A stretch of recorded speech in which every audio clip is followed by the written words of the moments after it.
Well, it's Taco Tuesday today on Left Off the Map, and we're doing 2 Mexican dishes. We're going to get to the taco second, but first up we're doing tostadas. And we're also going to do a little food crawl of Launceston. So Bianca and Henry are going to go to a few different places in Launceston and show us around. Before we get to that though, tostadas. So what I've done is I've taken some of the old El Paso white corn tortillas and put them in the fridge. The fridge dries them out, so they're quite hard. They're still a little bit pliable, but quite hard. But we'll get to that in a little bit. First thing I want to do is make an avocado puree. So I've got an avocado. I'm going to use some of the pickling liquor from this. I'm not going to use any jalapenos, just the pickling liquor. A little bit of lime juice, maybe. I'm going to use the lemon and the chili, garlic and sour cream for my prawns. So I'll make my avocado puree first. So 2 avocados into a little food processor.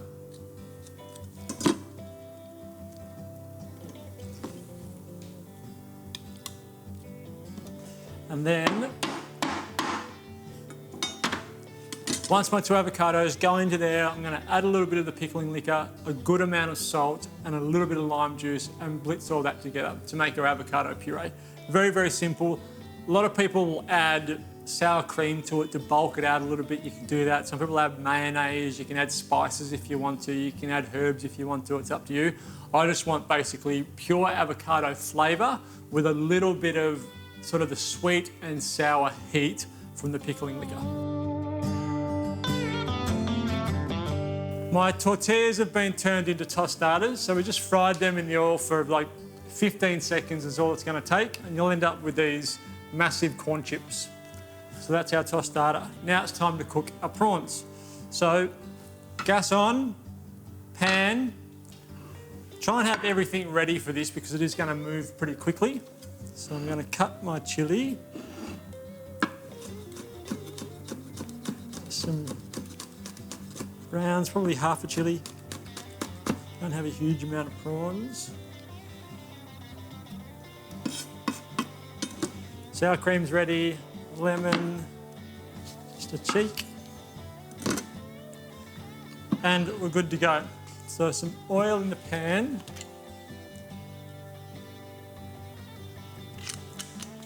Prawns can go straight in. Actually, because these are going on a tostada, I just want to take the tails off before they go in.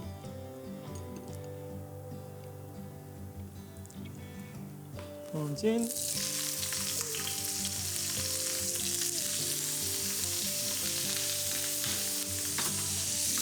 All right, so this cooking process is only going to take 2 minutes, if that. So my chilies can go in. My garlic can go in. Said you should have everything ready and I forgot my garlic. I'll pop that in.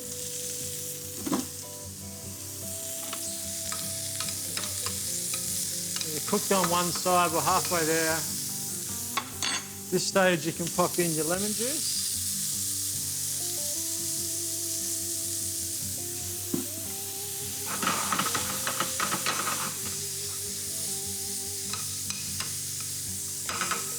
And then you only want a small amount of sour cream, so 1 tablespoon probably. Sour cream, the heat can go off now.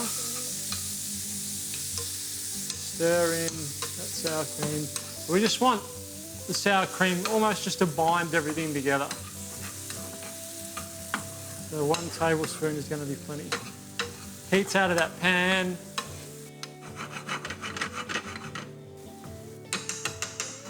They can sit now. We can get ready now to bring everything together. So a plate for our tostada. Corn chip on top.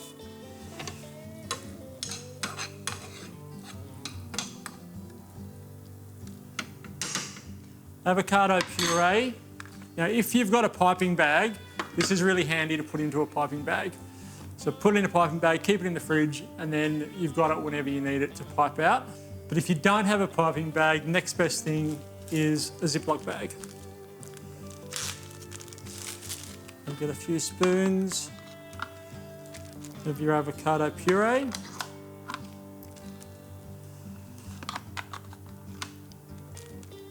And the longer you blitz it, the smoother it's going to get. So you can keep it on for 5 minutes if you wanted to. You want to cut just a little piece of that corner off so that you can pipe.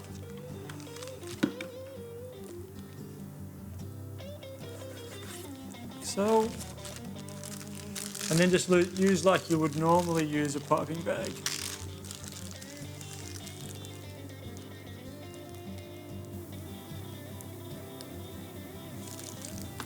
We've got a little bit more. Our avocado. Prawns on top of our avocado.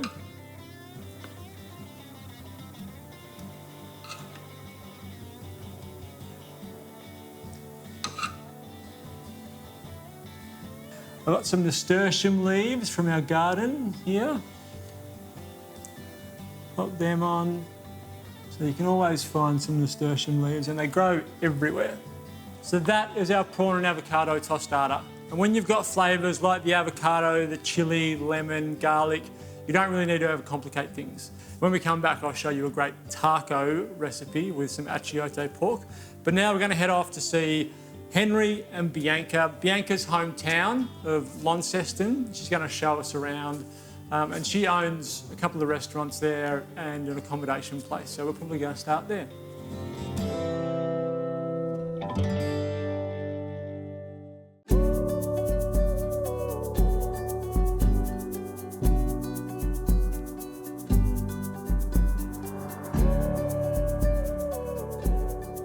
Bianca, I know you've got a big day for me planned. I do. But I couldn't start off a foodie journey of Launceston without coming to your joint. This place is my favourite restaurant in Launceston. Really? Yeah.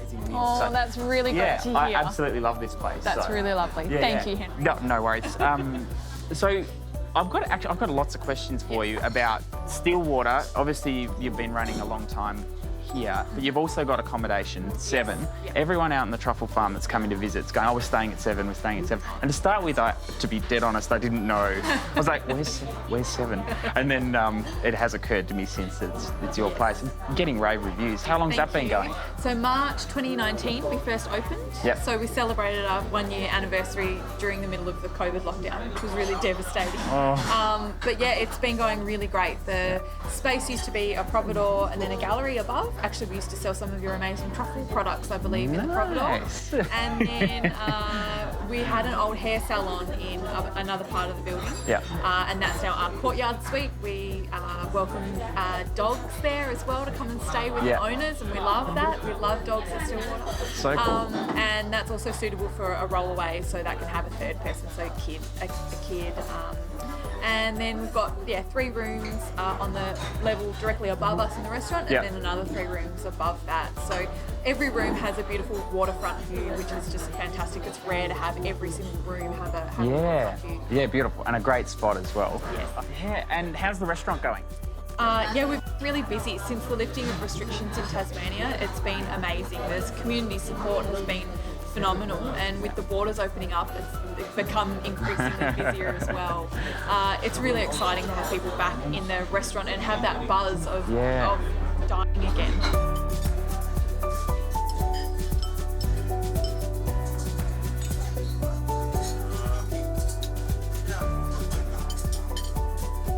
Holy moly. I struggle to get to sleep at night sometimes because I'm looking forward to breakfast so much in the morning. So right now I'm absolutely frothing for this. Well, so you can tuck into that. Yes, yeah. We have slow cooked pulled pork. Yep. Kimchi. Cool. Obviously in an omelette. Yeah. Some herbs and oyster sauce. This is that's one of the most popular dishes. It's been on the menu for quite some time. Yeah. If we took it off, I think we'd have a riot because there's some people that just come just for that often. Yeah. And then what You've I've got your regulars. Yes. Yeah. What I've got is the kind of the healthier breakfast. Yeah. Poached eggs, kale, quinoa, smoked almond, a little bit of furikake, and some Tasmanian salmon. Oh, well, I mean, it sounds beautiful. And asparagus. But it seems very green to me. I think this is an appropriate. It's This is just my style of breakfast. It's big. I don't know if I'll get through all this, but I've anyway. got no doubt. Yeah. Bianca, before we tuck in, what have you got planned for the rest of the day? Well, I've got some of my favourite venues that we're going to visit. We've got a great sushi place. It's a sushi train restaurant in town.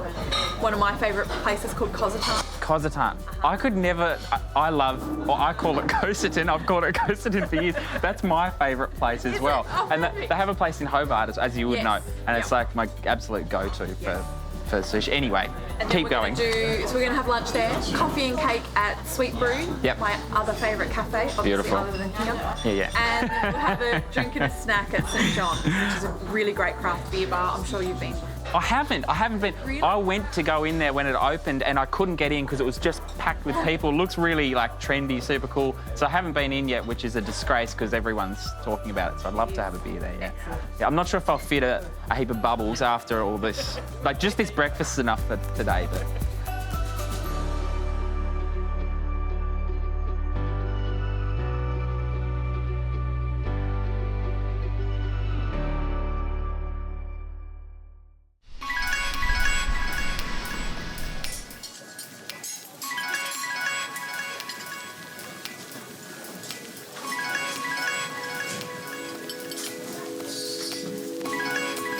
So, Henry, we're here at Kozatan. Kozatan. They've corrected me. Kozatan.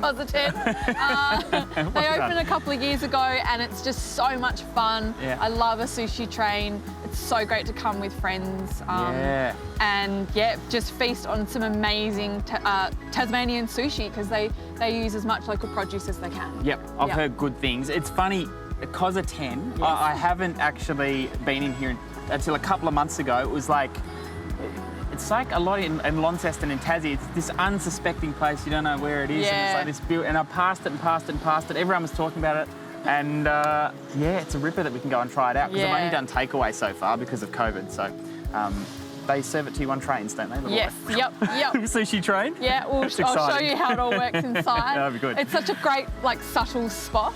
The same architects that we used for Seven actually did the fit out in here, and it's really funky inside. Cool. Let's go and check it out. Great, let's go.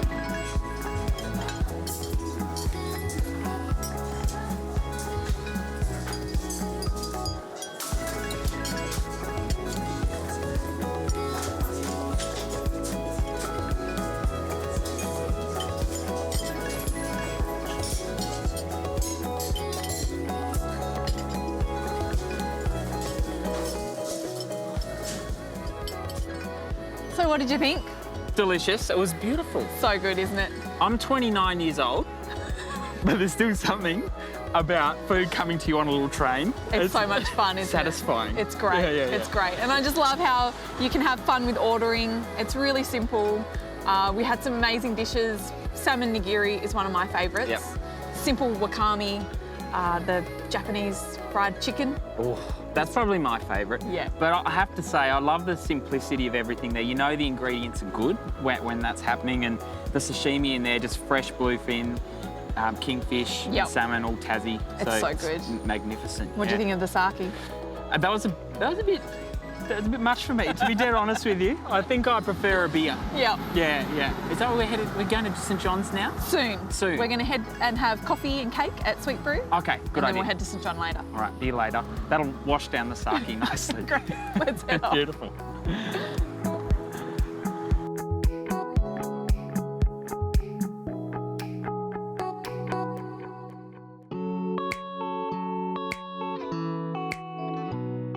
Launceston is where my wife spent a lot of time, well, not growing up. She went to university there and then taught there for a while, worked at the university for a while. So she absolutely loves Launceston. And any chance we get to go through to Launceston and go to Stillwater, we go there because, one, we love the restaurant, we love Bianca, and Sally loves going to Launceston. All right, the second, mentioned before, it's Taco Tuesday. So the second part of our Taco Tuesday is a taco. So we're doing pork achiote. So achiote pork, it's slow roasted pork with an achiote paste. So that block there of paste, and it comes in little packages, that's achiote paste. It's made up mainly of a natto seed. So we're going to use some of this paste, garlic, some spices. The one thing it doesn't have in it is heat. So there's no chili in there whatsoever. So I'm going to add some pickled jalapenos to my my basting when I mix it all together. I'm going to add some orange juice, which is traditional, so a good amount of orange juice. I'm going to add a little bit more garlic because, as I said, there is garlic in there, but not enough garlic for what I like. And that is basically the basting marinade made. I'm going to use half of this. We'll see how we go. So it's very pliable, it's soft. It's almost the same sort of feeling as Play-Doh, to be honest. All right, my jalapenos. I'm going to use some of this pickling liquor from the jalapenos as well because I think it balances the heat. It adds a nice sort of tartness to a dish as well. And the pork's nice and sweet. So you can see that it's a fair amount of jalapenos, but we've got a lot of pork. So you've got to think of amortising that out. And a good amount of the pickling liquor in there. So it was probably 2 tablespoons of the pickling liquor and maybe 10 of slices of jalapeno. Then my orange, I'm going to go with 1 and then see how juicy my oranges are. There's going to be a fair bit of juice and some fat render out of our pork, so we're not going to have to worry too much about it all drying out. Okay. A couple of cloves of garlic. They are huge cloves of garlic. I'm going to go with 2 instead of 3. A good amount of salt. Like I said, well, I didn't say, but I will say, you probably know already that pork and salt are a fantastic combination. I'll see if I've got enough Achiote. I might need to add a little bit more, but we'll see how we go.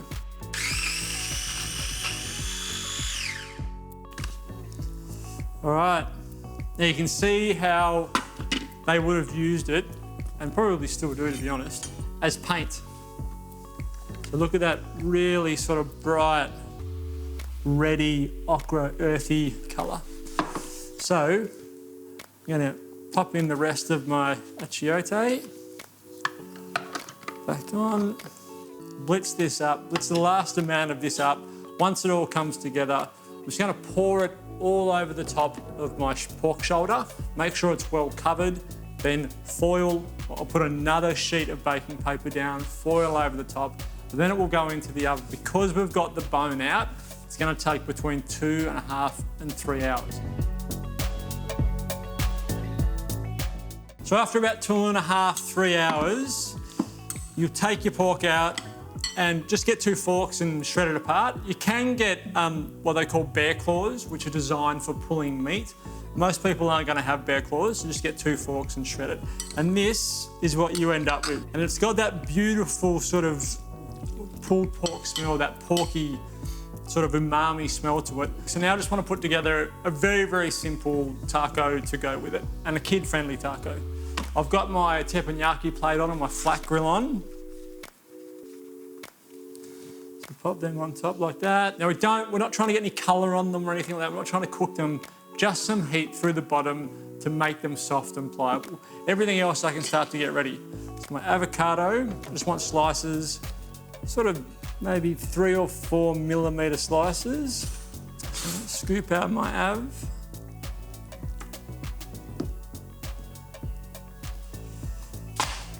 My lettuce, I'm just going to lay these leaves on top of each other. And we're ready to go. So, first boat. So that's now nice and soft, nice and pliable. Now I put some cheese down first. I've always done this with tacos. I'm going to get some tongs. Pop some of my pulled pork in. Now the order of this is completely up to you. Like I said, I put the cheese down first because of habit of hard-shelled tacos. But if you want to sprinkle cheese on top, I'll finish with lettuce. So some avocado next, like that. And then a little sprinkling of lettuce on top. And then you could put a little bit more cheese sort of on top of that as well, if you love cheese like I do. Basically, do that, rinse and repeat. You could add tomato to it if you wanted to. Any of your favourite refreshing salsas, you could do a mango salsa, a kiwi salsa, make a pico de gallo, whatever you want to do. But that, I guess, is the thing that packs all the punch with all that flavour of that annatto on the Achiote. And then this is an easy way to set it up. So the stand and stuffed tortillas, have them on a barbecue if you want, just sitting like that, staying warm. People can come up and grab whatever they want. And it's a good family meal. So that's it for today. Hope you had a wonderful time watching, and we'll see you next time on Left Off the Map.